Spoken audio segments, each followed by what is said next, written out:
Senator Judges, pero until today, when Senator Judge Rapi Tulfo clarified Opo. na yung palang Oplan Romanov, threat against the first family. Yes, sir. Ang impression ko since last week, nung pag-uusapan natin yung Oplan Romanov, threat ito against the Vice President. And since sabi nyo, part ng investigation ninyo, open source, di ba? Yes, sir.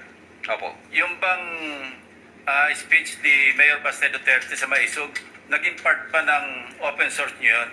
Part of, In this particular investigation that you conducted? hindi po siya nag-form part as... So kulang yung open source Yeah, information. hindi po kami nakafocus sa Romanov, Your Okay. Honor. Okay. Was it also your impression na yung threat do sa Romanov was directed against VP Sara until today? I don't... Please be honest. Yeah.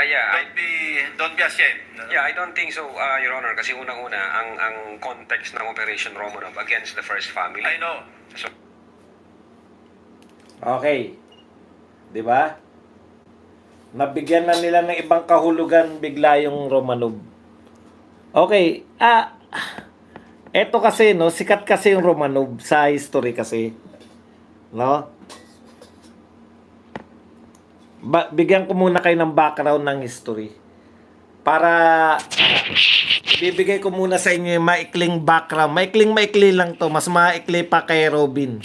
Iba rin kasi yung atake ni Robin eh. Iba rin po yung atake ko riyan sa Romanov. Subject for interpretation yan. Ibig sabihin, yung sinasabi po ni Maui, specific po yun. Operation Romanov. Marami pong gumagamit sa salitang Romanov. Basta historian ka, alam mo yan, parang basic knowledge yan sa world history, yung Romanov eh. Ito pong Romanov, yung last Tsar po ng Russia. Tsar po kasi noon eh. Yung Tsar, Caesar, yan pare-pareho, di ba? Caesar noon ang tawag sa pinaka-pinuno. Yung emperador noon, Caesar sa Roman Empire, sa Russia naman, Tsar. Pero Caesar din yun, na nangangahulugan ng emperador. Yung last na Tsar ng Russia, Romanov family. Namuno po sila around 300 years. So matagal po sila namumuno. Palit-palitan, parang yung England. May pamilya, yung pamilya ni Queen Elizabeth. Caesar, Tsar. Siyempre, Tsar naman sa Russia, yung bigkas, di ba? Tsar ng Russia. Okay, sa madaling salita, mga kapatid, nagrevolusyon po yung mga Bolsheviks noong 1917 sa pamumuno po ni Lenin. Yan. Yan yung mga nagtatag ng Communist Party sa Russia. Pero at that time, ang tawag pa sa kanila, Bolsheviks. Yan, Bolsheviks. So, nung sila'y nagrevolusyon, isa po sa nagmarka po sa ginawa nila para hindi na po makabalik yung Romanov dynasty, yung Romanov family, inubos po nila. Mula po sa Tsar hanggang sa pinakabatang anak at lahat po ng mga katukatulong nila, talagang inubos po nila, tinira po nila para wala nang makabalik na Romanov. No? At dyan po galing yung dahil sikat na sikat po yan pangyari, nakakasyak po yan. Kasi ubos eh. Dati maraming mga pamilya na sa Europe, na pamilya ng mga hari, pamilya ng mga reyna, na natitirahan sila ng isang anak, nakatakas yung isang anak, tapos balang araw, mamumuno sila, mag-aalsa, di ba? Kami yung right here, yung mga ganun. Okay. So, inubos po nila yung Romanov para hindi na makabalik. Wala nang Romanov na mamumuno uli sa Russia. Yun po yun. Kaya po yung pag sinabi pong Romanov, remember the Romanov, ang ibig pong sabihin yan, sa galit po ng mga nagrevolusyon, inubos yung buong pamilya niya. Doon po nagmumula yung sinabi ni Baste. Literal po, na pag nag-alsa, ako pag intindi ko kay Baste hindi po to threat sa first family ni BBM. Pero ang sinasabi niya, ito po ay lesson ng history. Pag ginalit ninyo masyado yung tao, parang ang interpretation mo ng remember the Romanov, ganyan ang gagawin sa inyo ng tao. Uubusin yung pamilya nyo para hindi na kayo makapanungkulan pa kahit kailan. Yan po yung pag-tinake nyo pag-tinake po ninyo yung Romanov. Yung sinabi po ni Baste sa Maisog na sinasabi ngayon ni Lacson, remember the Romanov. Matuto kayo sa kasaysayan. Kasi wala nang magkakagusto sa pamilya nyo.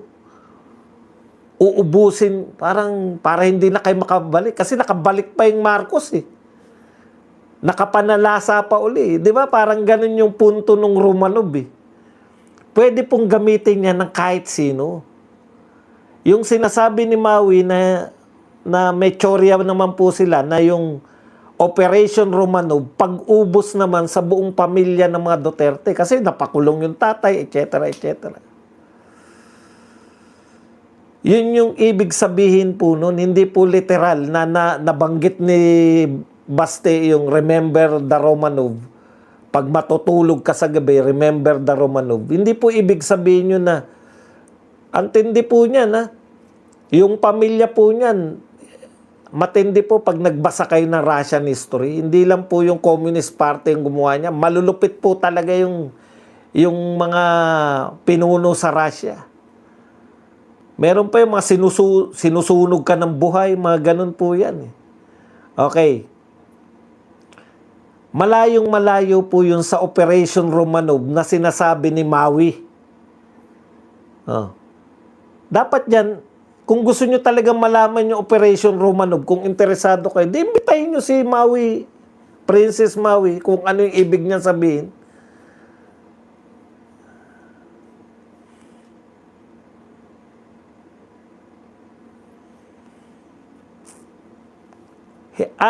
Parang in general po, ang ginawa po nila dyan, yung parang langis. Inano pa yung tigok na, sinilaban pa ng langis. Talagang sinunog. Kaya ang dami pong yung Anastasia na, may pelikula Anastasia, di ba? Disney yata yun. Diyan kinuha. Tapos yung may kanta na, Rara Rasputin. Mga ganun. Ewan ko kung yan din po yun.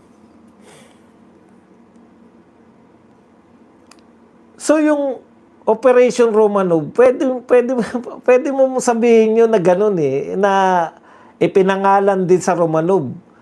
Pero hindi alam ni Baste yun. Walang kinalaman yung operasyon na yun na sinasabi ni Maui sa sinabi ni Baste. Literal na meaning yun na mag-ingat kayo sa kasaysayan kasi sisingilin kayo. Yung sobrang pang-api nyo sa tao, maaring mangyari sa inyo yung sinapit ng pamilyang Romanov. Inubos. Para wala na matira. Wala na. Kasi nadalawahan na tayo. Parang ganun yung punto ni Baste. Ang layo naman sa Operation Romanov. Ito pong Operation Romanov, kung hindi ko rin po alam yan. Wala akong ideya dyan sa Romanov. Kilala ko yung Romanov Dynasty. Pero itong Operation Romanov, wala akong alam dyan. Ngayon, kung yung sinasabi po ni Princess Maui, na ang kahulugan nating lahat, dahil sa tanong niya, ipapatigok yung lahat ng pamilyang Duterte, uubusin sila, is either ipakulong o ipatigok. Yun ang pagkakaalam ni Maui. Sa Romanov naman, na unang pagkakaalam nila Lacson mismo na ito ay atake laban kay BP Sara. So, hindi po porket nasabi ni Baste yung remember the Romanov, yun na yung Operation Romanov. Lahat po kasi ng pag-ubos sa pamilya o pag-ubos sa lahi, tinatawag na yan na Romanov, remember the Romanov, ganyan yung mangyayari sa inyo. Kasi first time yata yan na buong pamilya inubos Code name, correct. Di ba? Hindi ko rin alam yun kung totoo bang nag-exist yun o marami pong napakarami na siguro yan. Pareho si Maui tsaka si Maharlika mahilig yung mga ganyan no? Marami silang mga operasyon na alam. Hindi ko sigurado kung meron talaga nun. Pero kung banta sa buhay ni BP Sara, ramdam yun ni BP Sara. Sila na rin nga nagbigay, 'di ba? Yung pagkakatanggal sa kanya ng mga kaya delikado. Tapos tignan niyo naman yung sabi ni Maui, ang dami niyo pong binulgar ngayon. Yung mga binulgar ni BP Sara, bakit hindi niyo inimbestigahan kung naniniwala kayo sa sinabi ni BP Sara? Bakit selective? Si BP Sara lang. Ang dami niyang binulgar dun Nagbayad si Martin para siya ma-impeach. Kontrolado ni Martin yung budget ng Pilipinas. Bakit yung threat niya lang kay BP Sara? Ayan yun. Tapos, again, yung isa pa, yung sedition. Paano magiging sedition yun? Siya nga umaawat. Actually, ayaw ni BP Sara nung rally-rally. Di ba? Ang dami po nag-udyok kay BP Sara. Marami rito nagsasabi, di ba? Dito mismo sa program natin. Boss Badong, inihikayat ni ganun si BP Sara na siya na daw mamuno. Bakit ayaw pamunuan ni BP Sara? Kino-question nyo pa yung kay BP Sara. Yung hindi pa nga siya nananawagan, sinasampahan na siya na sedition Paano kaya kung manawagan si BP Sara ng people power? Di lalo na.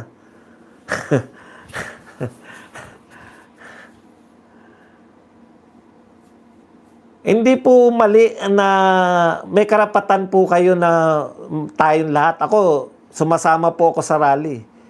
Pero yung sinasabi nila na manawagan si BP Sara ng people power na, wala pang ang panawagan Actually, sabi nga, di ba, kinukontra ni BP Sara yung pagpe-people power.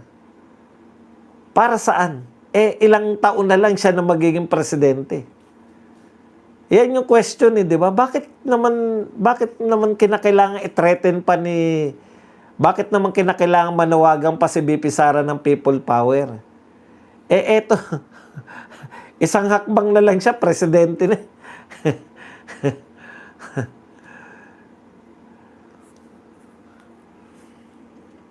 Sa isang interview nga, di ba, sabi ni BP Sara, hindi niya rin nga alam kung ano yung Romanov na sinasabi. First time niyang narinig yun sa tanong ni Maui.